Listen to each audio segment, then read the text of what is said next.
என்ன என்னென்ன கேள்வி தந்தனா? தோட்டத் தொழிலாளரின் அவலநிலை எவ்வாறு எடுத்துக் காட்டப்பட்டுள்ளது? ம். ஆஹ் இந்த முழு பாடலையும் விளங்கப்படுத்தினேன் இல்லையா? ஓ சார். ஓகே. இந்த இந்த அணியை விளங்கப்படுத்தினா. ஓ சார். ஓகே. யாராவது எழுதின அவலநிலை ஒரு ஆள் வாசிங்களே பார்ப்போம்.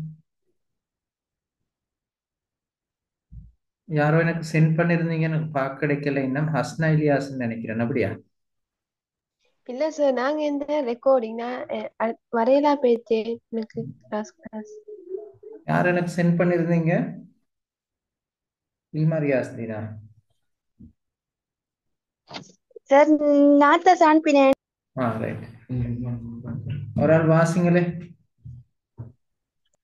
நீங்க எழுதினது.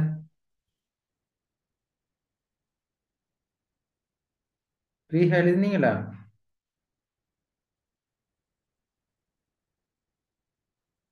ஓ சார். வாசிங்க வாசிங்க அவசரம். தோட்டத் தொழிலாளர் அவலநிலை பின்வருமாறு எடுத்துக்காட்டப்பட்டுள்ளது. எவ்வித சிறப்புமில்லாமல் இறந்த மக்களை பற்றி பேசுவதற்கு யாரும் இல்லை. மேலும் குற்றமில்லா அம்மக்களுக்கு முறையான கல்லறையின்மையும் ஓர் அவநிலையாகும். அத்துடன் இறந்தவர் நினைவு நாளை கூட கூறுபவர்கள் யாரும் இல்லை என்றும் அவலநிலை எடுத்துக் காட்டப்பட்டுள்ளது. அத்துடன் தசை பிண்டங்களையும் உடலையும் கொண்டு இம்மண்ணை வளம் செய்தவர்களுக்கு அன்பு கொள்பவர்கள் யாரும் இல்லை. மேலும் அம்மக்களின் புதைக்குழிக்கு மேல் கானகப்பூவையாவது பருத்தி போடுபவர்கள் யாரும் இல்லை என்றவாறும் அவலநிலை எடுத்துக் காட்டப்பட்டுள்ளது. மேலும் ஆழத்தில் புதைந்திருக்கும் தேயிலை செடியின் அடியில் புதைந்த அப்பாவின் சிதை மேல் ஏழை மகன் ம். ஏறி மிதித்து தேயிலை கொழுந்தினை பறித்து இங்கு எவர்கள் வாழ்வதற்காக தன் உயிரை வளர்த்து உழைக்கின்றார்.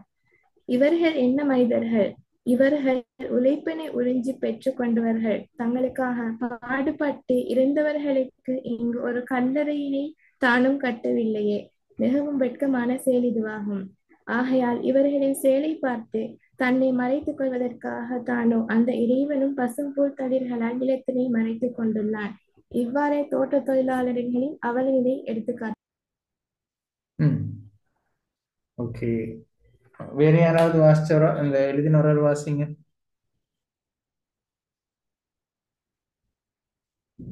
எல்லாரும் எழுதிருக்கணும். இன்னொரு ஆள் வாசிங்க. தோட்டத் தொழிலாளர்களின் அவல நிலையானது சி.வி. வேலுப்பிள்ளையால் பின்வருமாறு எடுத்துக் காட்டப்பட்டுள்ளது. அதாவது தேயிலை தோட்டத்து புழுதிநில படுக்கை போல் இறந்த பின் புதைக்கப்பட்ட எமது மக்களது உழைப்பின் தியாகத்தை பற்றி போற்றிப் புகழ்ந்து கூறுபவர்கள் எவரும் இல்லை என்றும், குற்றமற்ற அவர்களது நினைவுகளை வெளிக்காட்டும் கல்லறைகள் அமைக்கப்படவில்லை என்றும், மேலும் அன்புடன் அவர்களது நினைவு நாட்களை குறித்து பேச யாரும் இல்லை எனவும், தமது தசையையும் உடலையும் ஊர்த்தி இந்நாட்டினை உயிர் பெறச் செய்தவர்களுக்கு உள்ளம் உருகி அன்பு காட்ட யாரும் இல்லை என்றும், இறந்தபின் காட்டுப்பூவையாவது பிடுங்கிப் போட்டு அஞ்சலி செலுத்துவதற்கு யாரும் இல்லை என்றும் கூறுவதினூடாக தோட்டத் தொழிலாளர்களின் அவல நிலை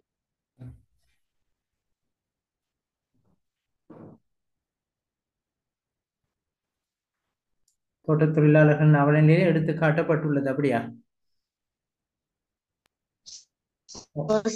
அந்த அணிய விளக்குங்க ஒரு ஆள். அணி எப்படி எழுதுறீங்க?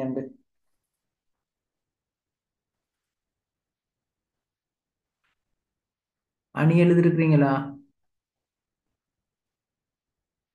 தற்குறிப்பேற்ற அணிய.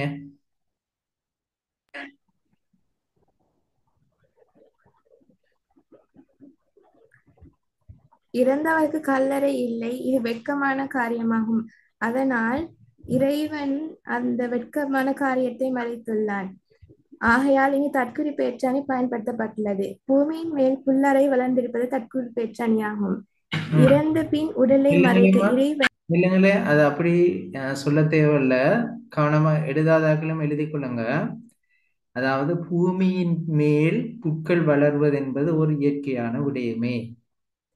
இதனை கவிஞர் அந்த தோட்ட தொழிலாளர்களின் கல்லறைகள் வைக்கப்படவில்லை, அந்த வெட்கத்தை மறைக்கத்தான் இறைவன் புட்கள் அதாவது மறைக்கத்தான் இறைவன் புட்களை வளர்த்திருக்கிறான் என்று கூறியிருப்பது தற்குறிப்பேற்ற அணியாகும். அப்படித்தான் வரணும். சொல்றேன்னு எழுதி கொள்றீங்களா?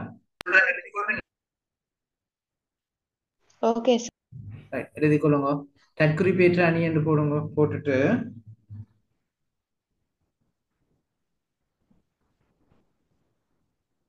புட்களின் மேல் தரையின் மேல் புட்கள் வளர்வது என்பது தரையின் மேல் புட்கள் வளர்வது என்பது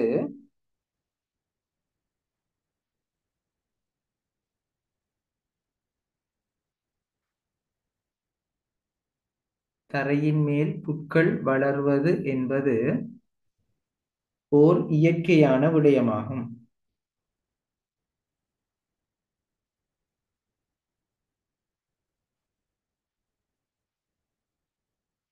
தரையின் மேல் புட்கள் வளர்வது என்பது ஓர் இயற்கையான விடயமாகும்.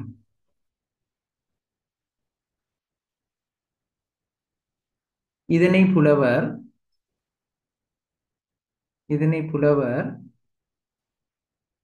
கூறுகையில்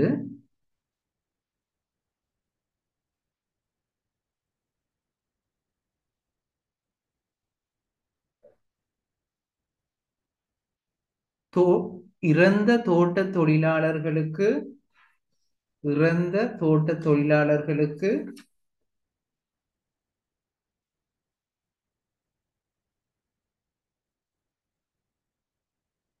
கல்லறை வைக்கப்படாததன்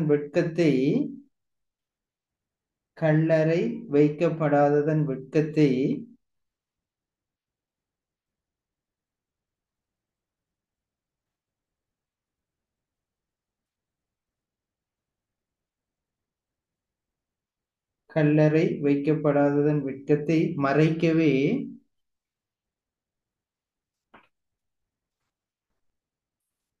இறைவன் புட்களை வளர்த்திருக்கிறான் என கூறியிருப்பது தற்குறிப்பேற்ற அணியாகும்.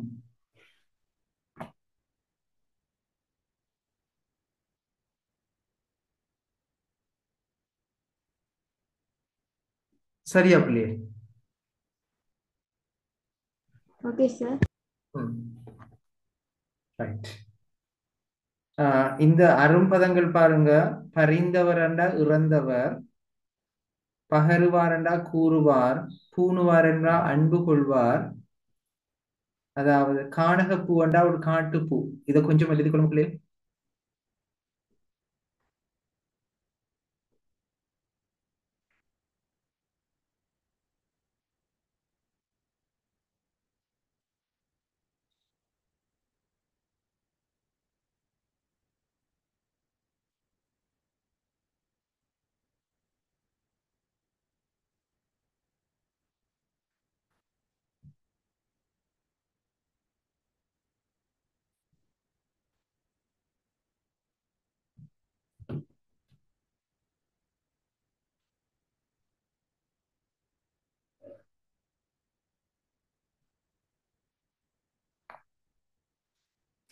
சரியா எழுதிட்டீங்களா? ரைட். இப்ப அந்த குழந்தை என எனது மனம் குதூகலிக்கும் இந்த கவிதையை நாங்க பார்ப்போம். இதை எழுதினவர் அகலங்கன். தர்மராஜா எனும் இயற்பெயர் கொண்ட இவர் வவுனியா மாவட்டத்தைச் சேர்ந்தவர். பம்பைமடு என்ற கிராமத்தில், அதாவது இப்ப வவுனியா பல்கலைக்கழகத்தில் பிறந்தவர். 1970களில் எழுத தொடங்கியவர். கவிதை, நாடகம், சிறுவர் பாடல்கள், கட்டுரைகள் உள்ளடங்கலாக 30க்கும் மேற்பட்ட நூல்களை வெளியிட்டிருக்கிறார். ரைட். அகலங்கன் என்று போட்டுட்டு அவருடைய இந்த குறிப்புகள் எழுதி கொள்ளுங்க பிள்ளை. அகலங்கனுடைய குறிப்புகள் எழுதி கொள்ளுங்க.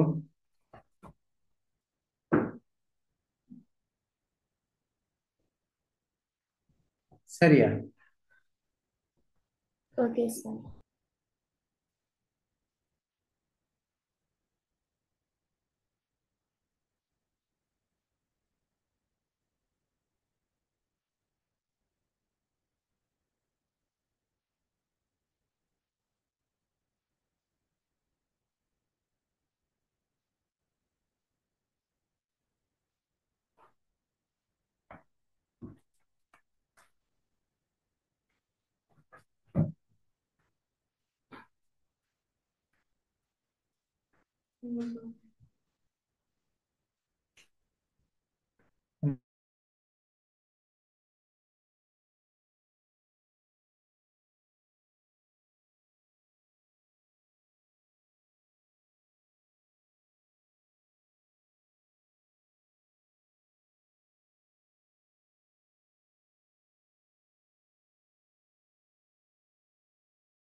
சரியா பிள்ளைகள்?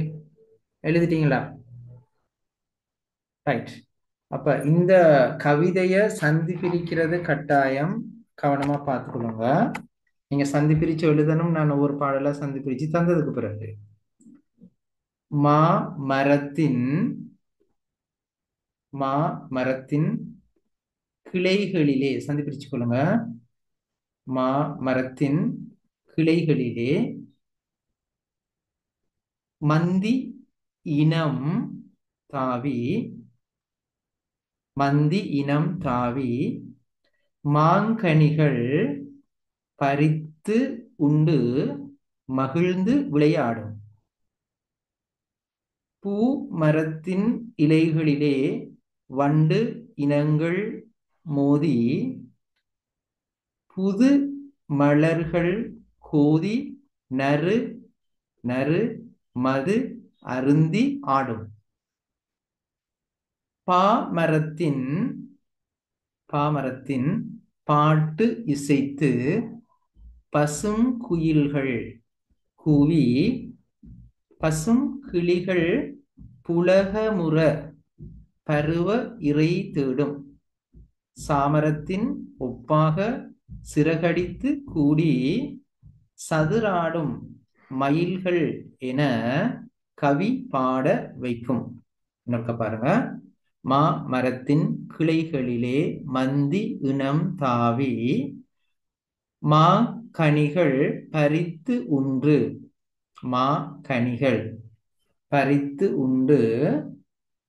மகிழ்ந்து விளையாடும். பூ மரத்தின் இலைகளிலே வண்டு இனங்கள் மோதி புது மலர்கள் கோதி நறு மது அருந்தி ஆடும். பா மரத்தின் பாட்டிசைத்து பசுங்குயில்கள் பாடி பசுங்கிளைகள் புலகமுற பசுங்கிளிகள் புலகமுற பருவ இறை தேடும். சாமரத்தின் ஒப்பாக சிறகடித்து கூடி சதிராடும் சதுரா சதுராடும் மயில்கள் என கவி பாட வைக்கும். சந்தி பிரிச்சு எழுதணுமா? ஏழுங்க ஏழும் சார். சார். எழுதுமா?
ரைட். கேள்வியில் எழுதி கொள்ளுங்க பிள்ளைகள். இந்த பாடல்ல நான் முதலாவது பாடலை விளங்கப்படுத்திட்டு உங்களுக்கு கேள்வியில தாரேன்.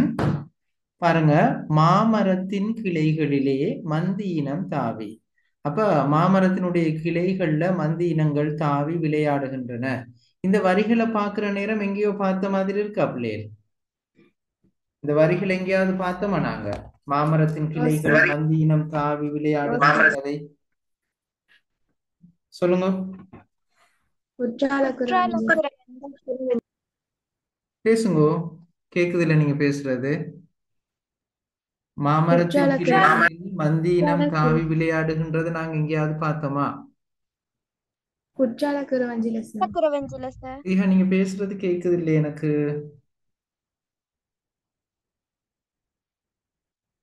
கொஞ்சம் இருங்கோ.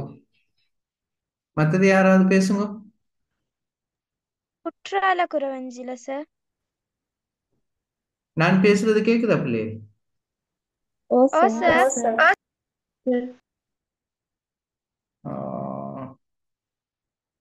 கொஞ்சம் ஏதோ நீங்க பேசுறது எனக்கு கேக்குது இல்ல.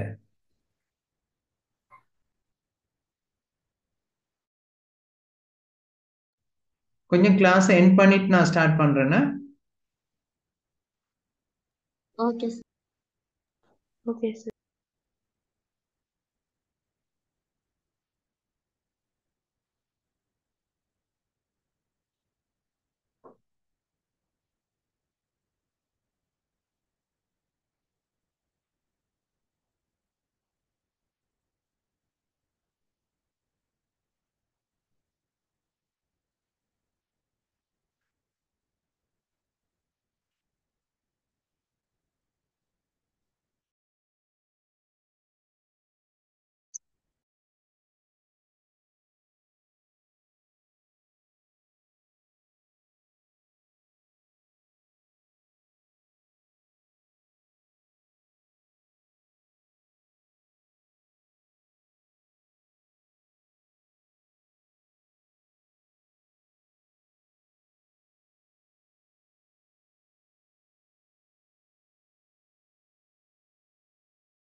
இப்ப கேக்குதா பிள்ளைகள்? ஓகேயா? சார். இதான் முடியும்.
ஓகே பிள்ளைகள், ரைட். பொருள் சொல்றேன், கேட்டுக்கொள்ளுங்க. மாமரத்தின் கிளைகளிலே. அப்ப இந்த வரிகள் எங்க நாங்க பார்த்தோம்னு சொல்றீங்க நீங்க? குற்றால குறவஞ்சி. குறவஞ்சி தானே? அப்ப இதன் மூலமாக முல்லை நிலத்தினுடைய வளம் சொல்லுகிறாருன்னு நாங்க யோசிக்கலுமா? மாமரத்தின் கிளை மந்தியினம் தாவி மாங்கனிகள் பறித்துண்டு மகிழ்ந்து விளையாடும். ஆகவே இந்த முல்லை நிலத்துல இந்த கனிவளம் இருக்கிறது என்று சொல்றாரு, அப்படித்தானே? பூமரத்தின் இலைகள் ஸ்கிரீன்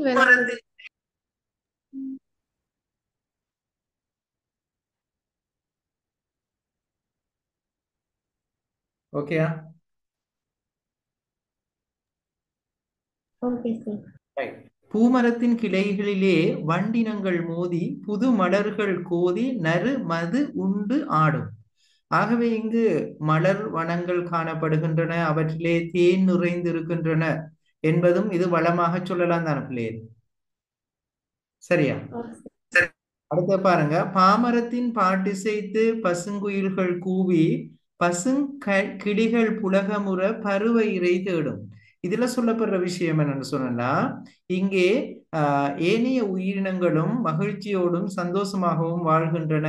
குயில்கள், பிறகு கிளிகள் எல்லாம், எல்லா உயிரினங்களும் இன்பமாக வாழ்கின்றன என்பதும் அந்த முல்லை நிலத்தினுடைய வளம் அழகு எடுத்து காட்டப்பட்டிருக்கிறது. சாமரத்தின் ஒப்பாக, சாமரம் என்று சொன்னா தெரியுதான பிள்ளைகள், அந்த அரசர்களுக்கு காற்று வீசுவாங்க. சாமரத்தை போன்று சிறகடித்து கூடி சதிராடும், அதாவது சதுராடும் மயில்கள், மயில்கள் எவ்வாறு ஆடு தனது தோகைகளை விரித்து ஆடுகின்றனவோ அது போல என்ன இந்த சரி சாமரத்தை வீசுவது போல மயில்கள் என்ன செய்கின்றன, தங்களது என்ன தங்களது தோகைகளை விரித்து ஆடுகின்றன என்பதனூடாகவும் இங்கே வளம் சொல்லப்பட்டிருக்கிறது. ஆகவே இந்த பாடல முதலாவது வினாவாக எழுதி கொள்ளுங்க, முல்லை நிலத்தின் வளம் அல்லது அழகு, முல்லை நிலத்தின் அழகு எவ்வாறு எடுத்து காட்டப்பட்டிருக்கிறது என்ற வினாவுக்கு விடை எழுதுங்க. ஓகேயா? Okay sir. சரி சார். Right.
அவசரமா எழுதுங்க பிள்ளைகள்.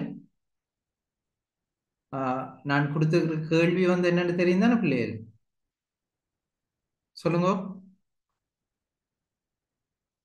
முல்லை நிலத்தின் வளம் அல்லது அழகு எவ்வாறு எடுத்துக் காட்டப்பட்டுள்ளது? ஓகே, இந்த ஃபாத்திமா இருக்கிற யாருமா அது?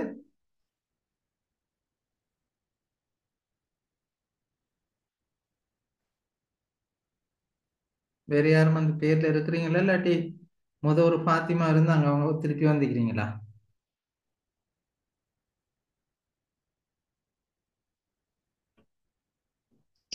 Nuha sir. நுஹாவா? Okay.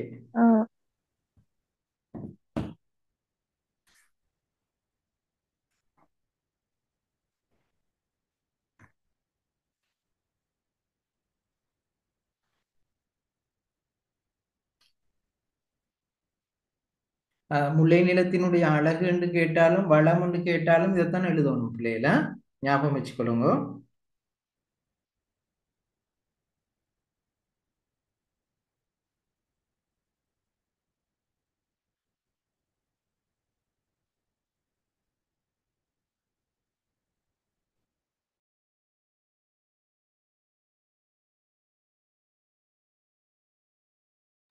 Sir, excuse me. சதுராடும் என்ன ஆன்ட்டி? என்னம்மா? சதுராடும் என்ன? சதுராடுதல் என்று சொன்னண்டா நேரடியான பொருள் கேட்குறீங்கன்னு கொஞ்சம் வெயிட் பண்ணுங்க, நான் சொல்றேன்னு. நடனமாடுதல் என்று வரும். சரியான வேர்டை நான் உங்களுக்கு சொல்றேன்னு.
எழுதி முடிஞ்சா கை வைத்துங்க பிள்ளைகள், அடுத்த பகுதிக்கு போகலாம். ரைட். அடுத்த கேள்வி பாருங்க பிள்ளைகள். எழுதிக் கொள்ளுங்க. முல்லை நிலத்தின் உயிரினங்களின் செயற்பாடுகள் எவ்வாறு கூறப்பட்டுள்ளன? முல்லை நில உயிரினங்களின் செயற்பாடுகள் எவ்வாறு கூறப்பட்டுள்ளன?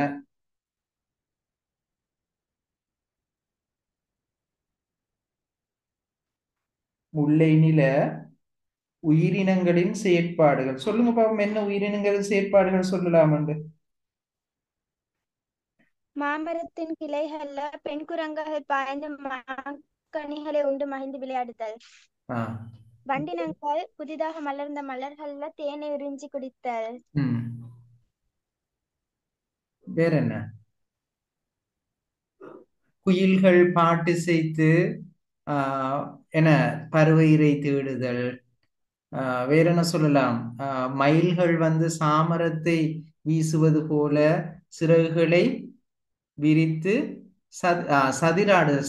சதிராடுதல் நடனம் ஆடுதல் பிள்ளைகள். சதுராட்டம் என்று ஒரு நடனம் இருக்கிறது. யாரு கேட்டீங்க? அதை நான் சொல்ல மறந்துட்டேன் இல்லையா? சதுராடல்ன்ற ஒரு நடனம் இருக்கு. அதைத்தான் நீங்க சொல்லி இருக்கிறாங்க. அந்த சதுராடு அந்த இந்த மயில்களும் வந்து நடனம் ஆடுதுன்னு சொல்லி. அப்ப எழுதி கொள்ளுங்க. அடுத்த கேள்வி, உயிரினங்களின் செயற்பாடுகள் எவ்வாறு கூறப்பட்டுள்ளன?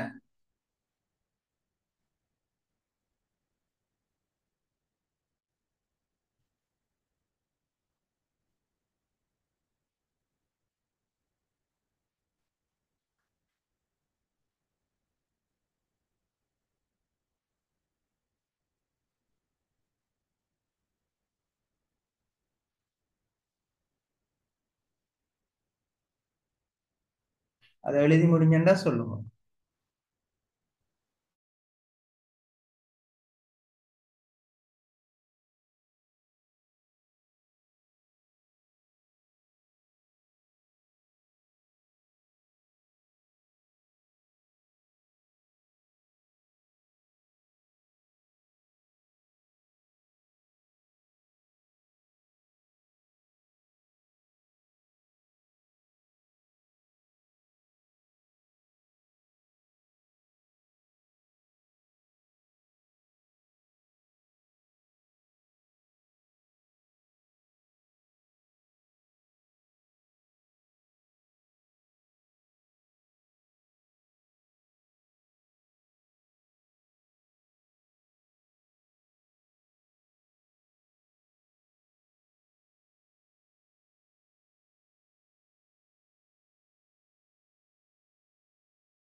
சார், உலக முறை என்ன?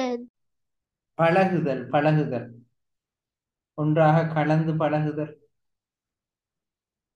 சரியா? Okay sir.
Sir.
Sir.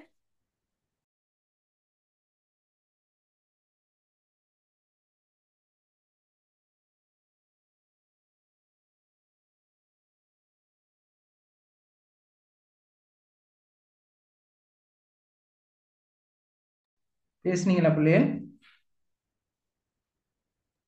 Sir, ஓ பருவ இறைக்கு பருவகால உணவு, பருவகால ஜோடி ரெண்டு பொருளும் எடுக்கலுமா சார்? ரெண்டும் எடுக்கலாமா? இந்த ஆ. பறவைகள் தேடுமென்ற நேரத்துல அந்த பறவைகள் ஒரு காலத்துல தனது இனத்தை தேடும், தனது ஜோடியை தேடும், அதையும் சொல்லேலும். அப்படியாட்டி ஒவ்வொரு பருவ காலத்துல ஒவ்வொரு அந்த இரைகள் இருக்கும் தானே, பழங்கள் ஒவ்வொரு வகையான பழங்கள் பழுக்கும் தானே, அது ரெண்டையும் பொருளை அடிக்கலும். ஓகே அன்ஹா, அகுனா. ஓகே. Okay sir.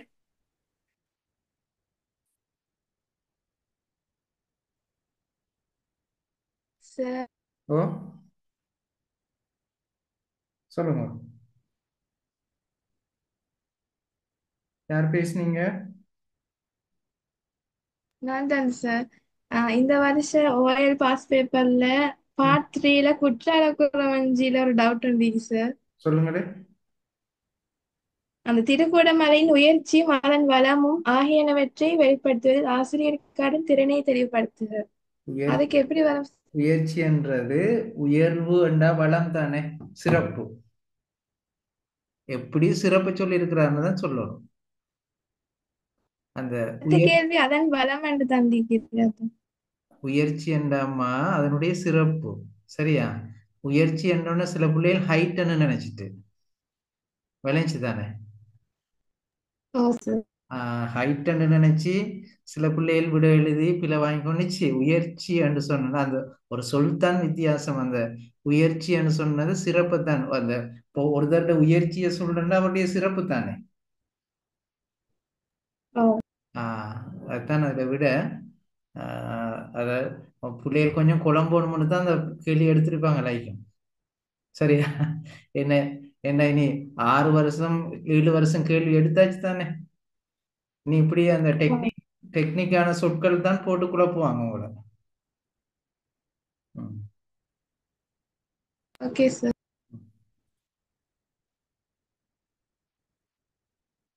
சரியா எழுதிட்டீங்களா?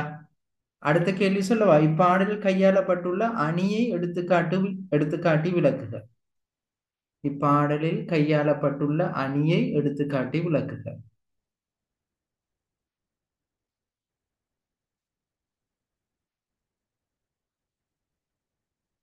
என்ன அணி இருக்கு சொல்லுங்க. உருவகணி. எங்க உருவகணி உவமைய இருக்கு? பாமரம்னு சொல்ற நேரம் பாட்டு சேர்க்கும் மரம் சொல்லலும் தானே சார்? மரத்தை வந்து பாடுற மரமாக. அப்படியா? ம். அந்த பாமரம் என்ற சொல்ல ஒரு குழப்பம் இருக்கு. அப்படியா? பாமரம் என்ற அந்த சொல்லுக்கு ஒரு வகையான மரம் அல்லது குயில்கள் இருந்து பாடுகின்ற மரம் என்று தான் எடுக்கணும். சரியா? அப்ப அதுல அணி இல்லம்மா. சரியா? விளைஞ்சுதா? சரி சார். அதுல அணி இல்ல. அணி இருக்கிறது இந்த சாமரத்தின் ஒப்பாக என்றதுதான் அணி. சாமரத்தின் ஒப்பாக சிறகடித்து கூடி சதுராடு மயில்கள் என கவி பாட வைக்கும். இது உவமை அணி. உவமானம் என்னன்னு சொன்னா சாமரம் வீசுதல். உவமேயம் என்னன்னு சொன்னா மயில்கள் சிறகடித்து மயில்கள் சிறக அடித்தல் அல்லது சிறகசைத்தல். ஆஹ் அப்ப பொதுத்தன்மை என்னன்னா அசைத்தல். உவமை உருகு ஒப்பு. சரியா?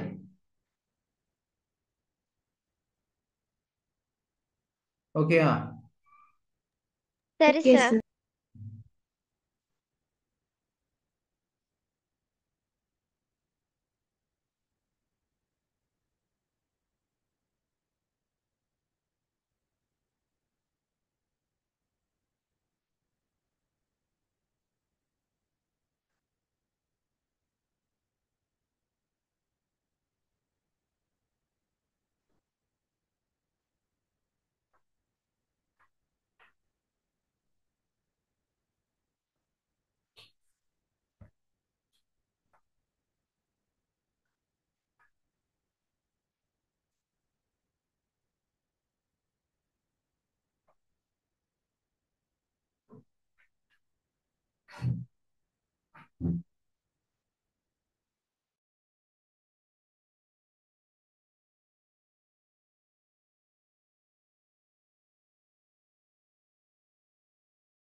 எழுதி முடிச்சண்டா கையை வைத்துங்க. அடுத்த பாடலுக்கு போகலாம்.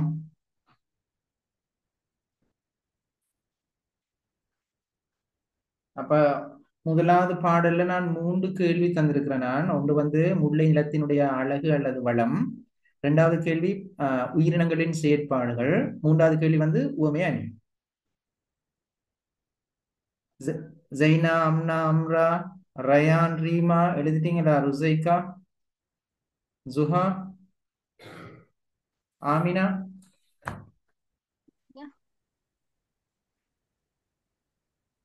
சார் ஓமா, ஜுஹா சொல்லுங்க. எனக்கு 8க்கு ஒரு கிளாஸ் நிக்குது சார். ஓகே, ரெக்கார்டிங் பார்த்துக்கொள்ளுங்க. ஜுஹா இன்னைக்கு மார்னிங் கிளாஸ் செய்யலைன்னா கடைசியில. இல்ல சார். ம். அப்ப நாளைக்கு 9க்கு போடலாமா? உங்களுக்கு ஏழுமா? Tuesday எழுமா sir. டியூஸ்டே இன்ஷால்லா. எனக்கு ஞாபகப்படுத்துங்க. Okay sir. ஜஸாக்கல்லாஹ்.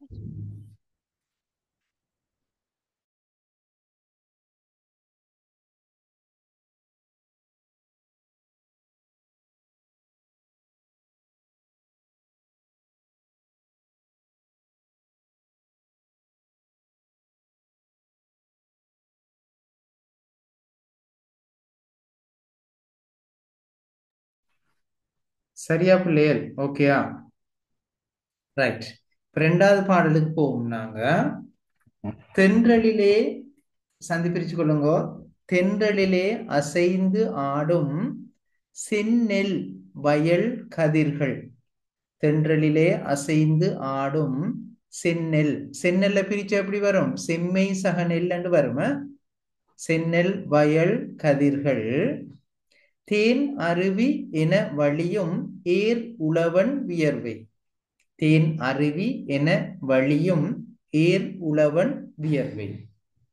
குன்று எனவே நிமிர்ந்து ஓங்கி குதூகலிக்கும் தோள்கள். குன்று எனவே நிமிர்ந்து ஓங்கி குதூகலிக்கும் தோள்கள். குணக்குன்றாய் உழைத்து உண்ணும் குலவிளக்காம் மனிதன். குணக்குன்றாய் உழைத்து உண்ணும் குலவிளக்காம் மனிதன். பாருங்க. முன்றலிலே மண் அலைந்து முழங்காலில் தவழ்ந்து. முன்றலிலே மண் அலைந்து முழங்காலில் தவழ்ந்து முத்து உதிர நகை செய்யும் சொத்தாகும் மழலை.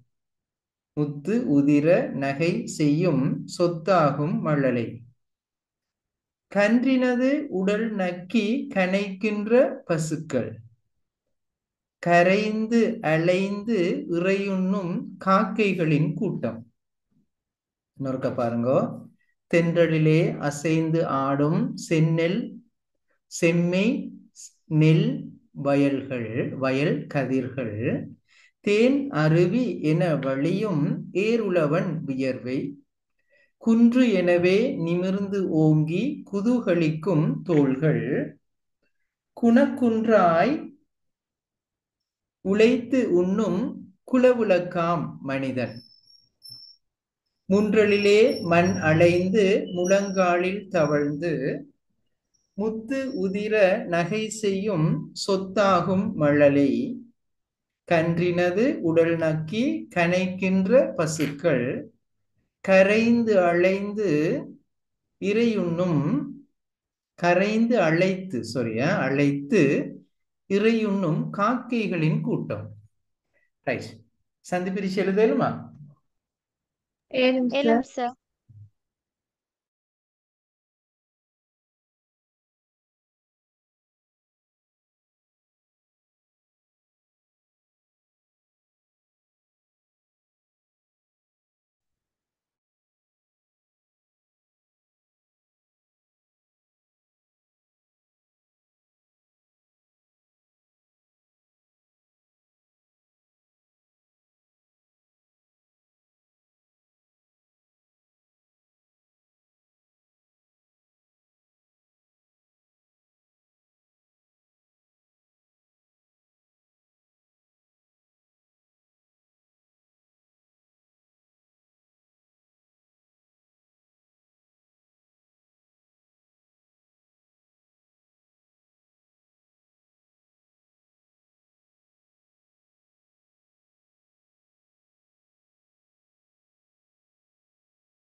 எழுதி முடிச்சோம், கை உயர்த்துங்க பிள்ளைகள்.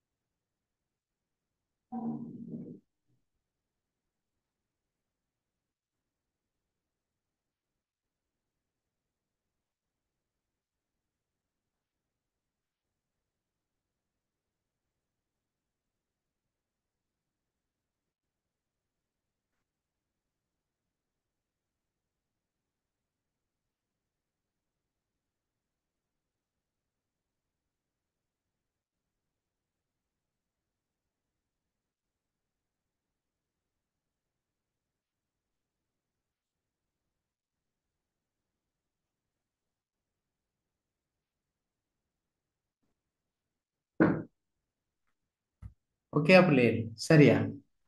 தென்றலிலே இப்ப பாருங்க, பாடல்ல பொருளை பாருங்க.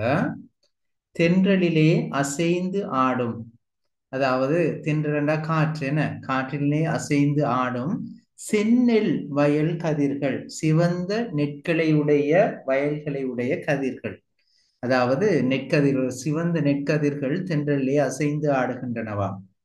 தேன் அருவி என வழியும் ஏர் உழவன் வியர்வை, அதாவது இந்த வயல்ல வேலை செய்கின்ற பொழுது அந்த உழவனுடைய வியர்வை தேன் அருவி போல வழிந்து கொண்டிருக்கின்றனவாம், வழிந்து கொண்டிருக்கிறதாம் வியர்வை. குன்று எனவே நிமிர்ந்து ஓங்கி குதூகலிக்கும் தோள்கள், அந்த உழவனுடைய தோள்கள் மலைகள் போல குன்றுகள் போல நிமிர்ந்து ஓங்கி இருக்கின்றதா. இதை நாங்க எங்கேயோ பார்த்தோமா பிள்ளைகள், இந்த ஓமைய யாருடைய குகனுடைய புகைப்படத்துல குகனுடைய சிறப்பு. பார்த்தோம் என்ன. குன்றெனவே நிமிர்ந்தோங்கி குதூகலிக்கும் தோள்கள், குணக்குன்றாய் உழைத்து உண்ணும் குலவிளக்கா மனிதன், அதாவது குணக்குன்று, குணமாகிய குன்று, இது உருவகாணி என்ன, குணக்குன்று என்றது உருவகாணி, அப்படித்தானே? ரைட். குணக்குன்றாய், குணமாகிய குன்றாக உழைத்து உண்ணுகின்ற குலவிளக்கு, இதுவும் உருவகாணி தானே? அந்த குலத்தினுடைய விளக்கு என்று உருவகிக்கப்பட்டிருக்கிறது, குலவிளக்காம் மனிதன். சரியா? முன்றலிலே மண் அலைந்து முழங்காலில் தவழ்ந்து, முற்றத்திலே மண் அலைந்து கொண்டு முழங்காலிலே தவழ்ந்து கொண்டிருக்கிறதாம் பிள்ளை. முத்து உதிர நகை செய்யும் சொத்தாகும் மடலை, இங்க முத்து என்று சொன்னதும் என்ன அணி பிள்ளைகள், புன்னகைய முத்து என்று சொல்லி இருக்கன. முத்து தீர்வது, முத்து தீர்வது போல புன்னகை செய்யற ஊமை ஊமை அணி கையாளப்பட்டிருக்கேன் பிள்ளைகள். இதுல முத்து உதிர்வது போல என்ன செஞ்சிருக்கிறாங்களாம், புன்னகை செய்திருக்கிறான். முத்துதிர நகை செய்யும் சொத்தாகும் அழலை, கன்றினது உடல் நக்கி கனைக்கின்ற பசுக்கள், கரைந்து அழைத்து இறையுண்ணும் காக்கைகளின் கூட்டம். பொருள் விளைஞ்சதா எல்லாத்திலையும்? Okay, right. இப்ப நான் இது மார்க் பண்ணினது என்ன அணி, உவமையாணி. இது என்ன அணி, உவமையாணி என்ன, அப்படித்தானே? இது ரெண்டு உருவகாணி பார்த்த நாங்க. ரைட். இப்ப என்ன செய்யணும்டா, இப்ப இந்த இந்த பாடல் வந்து முல்லை நிலப்பாடலா மருத நிலப்பாடலா? இதுதான் நிலப்பாடல் என்ன. அப்ப நாங்க ஒரு கேள்வி, முதலாவது கேள்வி எழுதுவோமா, மருத நிலத்தின் அழகு அல்லது செம்மை செழிப்பு எவ்வாறு கூறப்பட்டிருக்கிறது என்ற ஒரு வினா எழுதலாமா? ரைட், எழுதி கொள்ளுங்க. அப்ப முதல் பாடல் வந்து என்ன, மருத நிலத்தினுடைய அழகு எவ்வாறு கூறப்பட்டிருக்கிறது. சரியா? மருத நிலத்தின் அழகு எவ்வாறு கூறப்பட்டிருக்கிறது, எழுதுங்க.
Sir excuse me.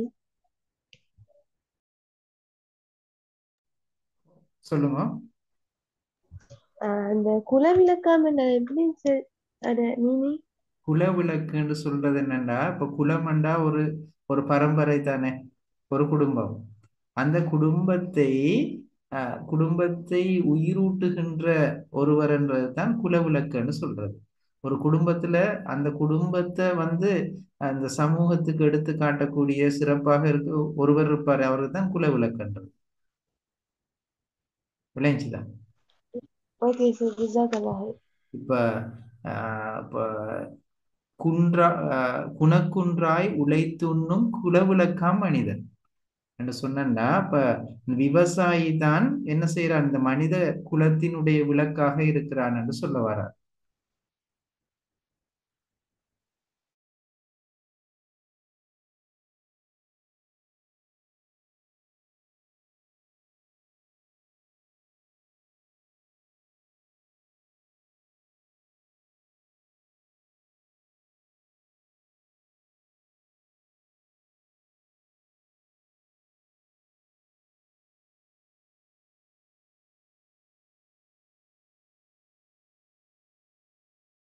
சார் எந்த கொடுக்கணும் ஒன்றும் சொல்லணுமா?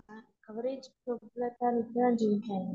ஜெய்கா, இப்ப இந்த பாடல்ல பொருள் விளைஞ்சுதா உங்களுக்கு? ஓ விளைஞ்சுதா? அப்ப இதுல மருத நிலத்தினுடைய வளம் அல்லது அழகு சொல்லப்பட்டிருக்கு. அதை முதலாவது எழுதுங்க. அது மட்டும்தான் கொடுத்துருக்கு. சரியா? Okay sir.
ரைட் பிள்ளைகள், அடுத்த கேள்வி எழுதுங்க.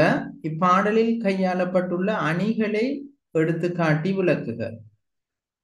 இப்பாடலில் கையாளப்பட்டுள்ள அணிகளை எடுத்துக்காட்டி விளக்குக. இதுல என்னென்ன அணி இருக்குன்னு சொன்ன நான்?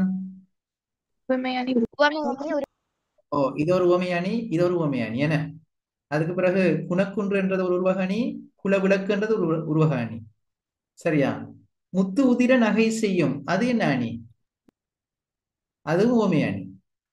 அப்ப 3 உவமை அணி இருக்கு, 2 உருவக அணி இருக்கு. சரியா? எழுதிருமா?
ஓகே பிள்ளைகள், இன்ஷா அல்லாஹ் அடுத்த கிளாஸ்ல தொடருவோம். அஸ்ஸலாமு அலைக்கும்.